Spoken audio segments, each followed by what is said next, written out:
If you have topics you would like to have us discuss on the Aging Well podcast, please click on the links in the episode description to send us a text or record your message or comments. We'd love to hear from you and how we can help you age well. If you benefit from the Aging Well podcast and would like to support the content financially, please click on the Support the Show link or support our affiliates and advertisers.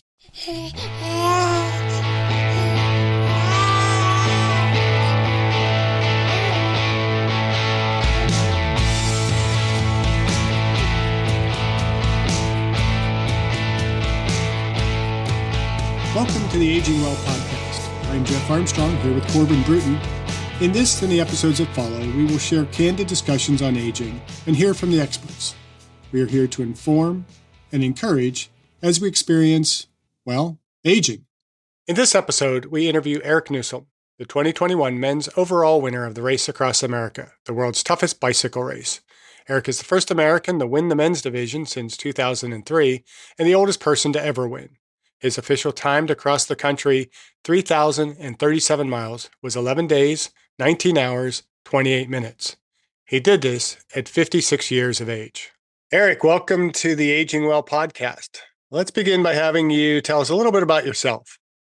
So today I'm 58. When I made the decision to do the Race Across America, I had one of those kind of spiritual awakening, life awakening kind of things in 2014, where I just woke up January 21 in 2014 and said, I've had enough of, life as it was, the negative influences and stuff like that, and said I was going to change everything for the better. And I said, oh, by the way, for my 50th birthday, I'm going to take on the toughest bicycle race in the world. And up to that point, I was just, I was an average cyclist, doing 100-mile rides and stuff like that, but nothing to the extreme of what I put myself into, which ended up being a 7-year journey from the decision to do the race till the fruition of crossing the finish line officially. So when you said you had a spiritual movement, what inspired you to take on the challenge to racing across America? A friend of mine had done the race the year before as a 2-person team. And so, I'd heard about the race and stuff like that, but nothing, I thought more of it was a team race, not an individual. And when I was following my friends along, I followed the individual journeys as well, because there were some pretty epic efforts that went on there, and ended up being on my third attempt and wanting to be one of the best cyclists in the world. And so the first two were kind of going through this mental journey that I was purging myself from a lot of stuff that had happened. And then for the 21 race, which ended up being the epitome of why I did it, was to see if I was one of the best cyclists in the world. And I was about 14 hours short of being the best. I was second overall in the 21 Race Across America. So have you always had a passion for cycling, or is this something you picked up later in life? I've always ridden, and part of the epiphany of, I use cycling to deal with the problems that I had all along through life. As more people use, other types of things, smoking, drinking, drugs, whatever. When everything got bad for me, I got on my bike. So my bike was actually my sanctuary to deal with things. Went to France and chased the Tour de France in 2010. And when I gave back, I said, I really like cycling. And there's at the time I was living in Atlanta, Georgia, and there's a big cycling scene there. And I learned to transition from a bike rider to a cyclist, and really got into the nuances of how to be a cyclist and enjoy it and get as much out of it as I possibly could.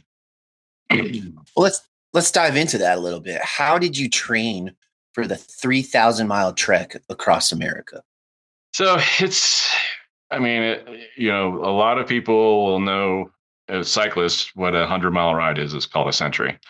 It's an equivalent of the marathon and running. And we built up to, I would do 100-mile bike rides daily. We would go to organize 100-mile or centuries in Atlanta, and our when I got really well involved with it, our motivation was to do a century in 4 hours. And I would be with the lead group. And after I get done, I would go out and do the course again. And I didn't have a coach early on. So I was just kind of flying by the seat of my pants of learning how to train. You have to qualify for the Race Across America. You just can't sign up. So when I made the decision on January 21, in August of 2014, just 7 months later, I qualified, which there's different kinds of qualifications you need, but basically I had to do 400 miles in 24 hours. And and I did 416 miles in 24 hours as my first ultra cycling race. And, there's a whole lot of stuff that goes into as far as nutrition and hydration. There's a lot of stuff on the bike. There's a ton of stuff off the bike that you have to know. And I had done a lot of reading and I was a good cyclist, but nothing to where I eventually got to. So when you make the decision to do the race, you have to make a goal for the race, and from the goals will determine pretty much what your training regimen will be. I mean, if you just want to go finish, it's one thing. If you want to podium, it's another thing. If you want to set a record, it's another way of training. So the decision and the goals really dictate the type of training that you're going to do to complete this thing, which there's not been a lot of people since 1982 to officially finish the race. Can you elaborate a little bit on some of the other aspects of the training, the nutrition that was required, how you managed to be able to fuel your body to be going 400 miles in a day? The first one I did was a Mid-Atlantic 24-hour race. I didn't know much about ultra nutrition and hydration and stuff like that. So we were just pumping in solid foods and waters and stuff like that. So, getting ready for the race across America, you really have to, and I did. And for the 21 races, I worked with a nutritionist, I worked with a coach, and we really dialed in all the numbers, of the specific numbers that you need to know when you're doing this kind of thing. And so when I hit the road in 21, I had a really good plan. The first two, I really didn't have a good plan. The first race, I've done the race, attempted it 3 times and finished it in 21. I didn't know much about it in the 15 race. And so, I was on the verge of severe dehydration, malnutrition, and all those kind of things until I eventually pulled out in Indiana. When I finish the 21 race, basically I took in 68 gallons of water and over 120,000 calories in a little over 11 days. And I trained myself with the nutritionists to be able to intake that much and be able to perform at a very high level throughout the whole thing. So a lot of the nutrition was actually liquid based versus solid based, which is easier on the digestion system. So all your energy is not going towards trying to digest upwards of 13,000 calories a day. The body can modify where it's using the energy to go forward, go east, and take in the calories that you need to keep on going. So what are some of the challenges you faced mentally and as well as physically in your cross-country ride? Well, when I got to Oceanside in 21, it was, first of all, the first post-pandemic year. And so we didn't know we had a race until 6 weeks prior to the race even starting, due to the country opening back up. So that's one giant hurdle. And, the Race Across America is dubbed the toughest bicycle race in the world, and for a reason. And then when we put on COVID protocols on top of that, it made it really difficult. But we faced all those challenges, and so myself and my crew of 10 were ready to go. But as we sat there in our rooms, getting ready to go for the start, we watched the temperature in the desert continue to rise. And so the first couple of days of the race, we were seeing air temperatures anywhere from 125 to 130 degrees a day during the day and over 100 at night. And then it's, when you're riding 20 hours a day, that can wear on you. And it affected me to the point where I was actually in the ER in Cortez, Colorado, for a few hours because everybody thought I had rhabdomyolysis, which is pretty deadly. But once we got through that and my crew got in my face to continue on, then it just becomes doing what we normally do in the Race Across America, is just putting in a lot of miles every day. What advice do you have for the listeners whose dream of doing something extraordinary, but they think that they're too old or they don't have the wherewithal to do it? Well, there's one of the things when I did my decision to do that, it was remove the limits that friends, family, society in general put on people. Age is, we make a big thing. Some people make a big thing about the age thing. And when you get to 50, that you kind of have a toe in the ground and you're not going to be able to do much. When I finished the race, I was 56. And there are people older than me. There's the oldest person is 69 who's finished the Race Across America. So there's a lot of us who say age is just a number, and you get rid of the limits that a lot of other people put on you. And once you remove it and you set your brain in motion, it's more of the reason that the older people do better with the Race Across America, late 30s, 40s, 50s or so, is the mental strength that we actually have to stay in a saddle for 20, 30, 40 hours. Some of them go longer. To be able to keep pushing what people think their limits are. And something like the Race Across America, which is akin to like climbing Everest, the Iditarod, some of these epic things, you will push your limits, and you will be amazed. And I've been amazed at how far you can actually push the body. And the age thing doesn't really matter. You can do whatever you want. And the message is also to people younger than the 40s and 50s, that if you take care of your body, if you take care of your mental strength and stuff like that, you can do a lot of different things. And the sky is the limit, really. Truly is. Each one of us who finished the race in 21, or unfortunately, it was only 3 because of COVID and travel restrictions. We were all in our 50s, and the last couple winners of the race have been in their 50s. So just take the age thing and then just throw it right out the window, because I don't. I'm a believer that you can do whatever you want to. Don't let and it's and I get that thing all the time about the age thing. It's like, no, you take care of yourself, you stay active, you keep moving. It's a little bit difficult, and things hurt and a little bit more, and you're not a rubber band like you used to be and stuff like that. But I'm a living example. I'm just a kind of a normal guy who has a really good passion for cycling and push it to the toughest race in the world, the toughest bicycle race in the world.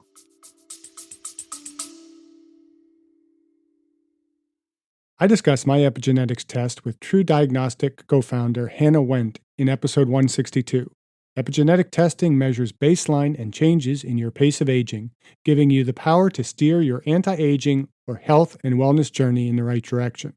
I learned that I am aging well. Click on the affiliate link in the episode description, use the promo code AGEWELL, and receive a 12% discount on your epigenetics test and monitor your pace of aging. So obviously you put a lot of time and effort into training for cycling. What else do you do to age well? The taking care of the body, the core of the body, and a lot of people think is just the abdomen. But I worked with a really, really good holistic trainer after the 15 race who worked on my posture, worked on my core band, which is from basically just above the knees to the pectoral area, and that entire area. And he also taught me about stretching on the fascia level, which a lot of people don't even know what the fascia level is, but the fascia is the connective tissue that runs the entire body. And if you are using that type of stretching and taking care of the body, limbering up the body that way, and doing strength training, which I was doing all these things, and in conjunction with the writing, the body is very resilient, and we can train the body at just about any age to do the things we want to do. It's, the limits are, we can push past them. And there's a lot of people, and I have a lot of examples people who do it, but they've taken care of themselves along the way. And that's the important part. And when you let your body get all tightened up and your posture's off and some other things go on, that's what keeps people from doing whatever the heck they want to go do out there. So cycling, to the extent that you cycle, and the amount of time that goes into cycling and training and focus on the race, how do you maintain balance in those other areas of what we refer to as that kind of well-centered fitness, the spiritual side, the intellectual side, emotional side, and social side? Obviously, those have got to take kind of a back seat. So how do you manage to balance that and still put in all the type of training you need to do? Well, when I did the 21 race, I worked with a really good coach. So it was more, a more, regimented type of a thing. So I wasn't spending enormous amounts of time. I mean, yes, there were long rides, but I was out there in a more, structured manner. And then working with, and for the 21 race, I actually allowed other people in to help me with the race. So the nutritionist, the coach, the mental training. I had a friend of mine who did the race in 21, and she sent me some really good mental strength, resiliency type books to have some mental tools to draw off of during the training when things are hard, during the race when things are hard, spending time off the bike. I mean, I spent a lot of time of stretching, of core training, of weight training, of practicing, different types of nutrition, what would work, what weren't. There's a lot of experimentation that went on, but also being grounded and spending time with my wife and my dogs here, and maintaining, some semblance of a normal life while training for this extreme thing, which helped me be a more rounded person when I got to the start line. In 21, which ultimately helped me during the entire event, because there was a lot of stuff that happened in the 11 days I was on the actual race course that if I hadn't taken care of exactly what you talked about, I would have fallen apart at some point.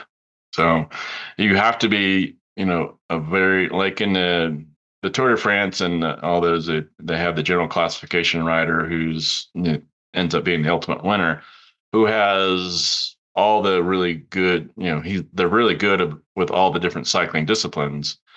As a solo rider of the Race Across America, we have to have all those same disciplines, but we also have to be able to ride at night. We have to have limited sleep. We have to be eating on the bike, 18, 19, 20 hours a day.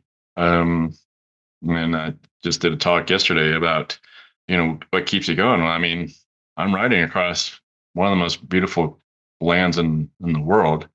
And each time I've done this race and gone across it, that's what I draw off as the beauty of our country that I get to ride across. Did you have any moments in any of those races where you just kind of pulled the bike across to the side of the road and just said, what the F am I doing? I can't do this. I can't continue. And how do you push through that? Yeah, I mean, the 15 race was, I was a rookie, and I was the kind of leader. The crew was around me, and then I started falling apart, and they kind of fell apart with me, and we kind of pulled the plug and didn't push through.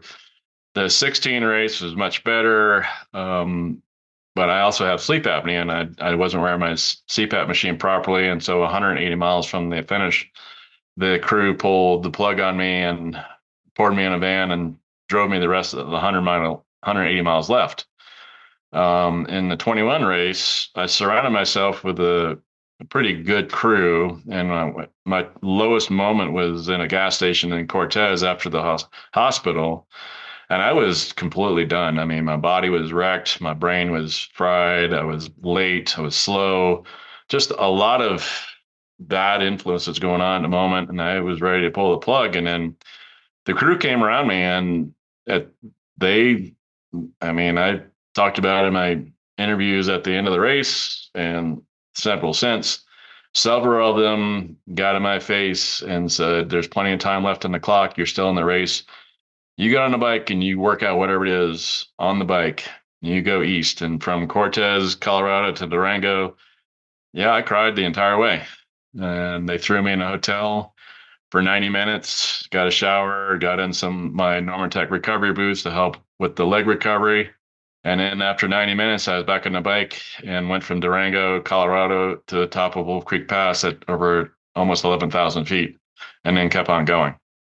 So sometimes, in this environment, it's a supported race with a crew of 10. I had 10 fabulous people that I had met, most of them along the way since my entry into ultra cycling.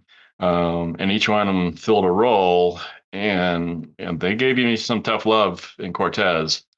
And they showed me that they had belief in me, and then I started believing in myself. And then it just became all the regular stuff that we go through during this race, which is in and of itself is pretty epic. But having to deal with a trip to the hospital, which I did, and a couple other people did that year because it was so freaking hot.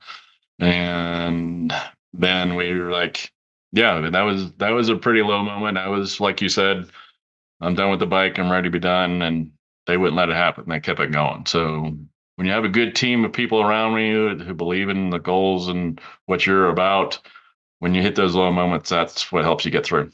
What's the most beautiful state that you've actually biked through? Yeah, and again, I just did a talk this morning or yesterday morning about the beauty that we cross. Each one, I mean, there's 12 states that we cross. California, in their southern desert, people say desert, how can you, there's much beauty there. There's a lot of beauty in the desert there. Arizona, there's so much in Arizona because we go diagonally across it. It's really hard to say. It tries to kill me. And I mean, I did an interview when I crossed out of Arizona and Utah where I said, I'm done with this state. I never want to go back and ride it again because it just literally tried to kill you. Utah, we're in Monument Valley, which if anybody's been through Monument Valley, it's just epic there. Colorado gets green, the mountains, the scenery gets better. The plains of Kansas. I mean, every state, Kansas, now you're in the big farmlands and stuff like that, hard America. We cross the Colorado River from California to Arizona, the Missouri River, the Mississippi River. Those are epic places. The farmlands of Illinois, Indiana, crossing the Ohio River, the last of the major rivers we cross into West Virginia, the Black Hills of West Virginia, the Appalachians, which are much older mountain range than the Rockies.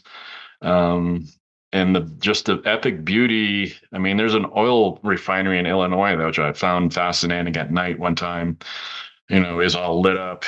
So there's not any one particular state that really stands out because each one is so unique, and you could spend probably a lifetime in each one of those states just taking in everything that they're about. The course itself is just, I've been across it 5 times. And every time I do it, there's just something interesting and epic visually about every one of the states that I suggest everybody go see. So what's next? You're not quite 60. You're still fairly young. What are you going to do to top this feat? Well, I mean, I've been asked if I'd go back and do the race or what have you. Attempted it 3 times, finished it in 2021 with all the accolades I got and stuff like that came across with it. Physically I'm good, but I wanted to be one of the best cyclists, and I was the best male cyclist in 2021. Second overall, won just a bunch of awards. Now it's just maintaining a healthy, and really kind of burning inside. And I wrote this long ago, is I want to send the message that other people could do the same kind of thing, that, you guys could do the same kind of thing. It's, I wrote earlier, a long time ago, said, if somebody says, I'm doing this because you did that, then that's pretty cool. When to be inspired is one thing, but to inspire is pretty epic. And when people, hear the story of some 56-year-old guy who went blasting across the country on his bicycle, and then they get up off the couch and they decide to do whatever it is they want to do. I never said to people or suggested to people, go do the race across America, but I said, do whatever it is you can do for yourself to maintain a healthy body, mind, soul, everything, to do whatever it is you want to do in life. And so that's, maintaining a healthy, enjoying Colorado now where I live, pretty epic state, and making a life, not just a living, but make a life, and sending a message to people that you can do whatever you want to do. Erik, this has been inspiring, and hopefully you have inspired some of our listeners. And those that you have, how can our listeners follow you? Do you have a webpage, social media? Social media on Instagram and Facebook. I went by Team ERAM because it is a team event. Even though I'm the solo rider, it's more about the team of people that I built around me to help me through this. And so Facebook and Instagram. I'm on LinkedIn. Erik Newsholme on LinkedIn. They can follow me there. Questions, answers, lots of pictures and videos along the way. There's also references off of the Race Across America.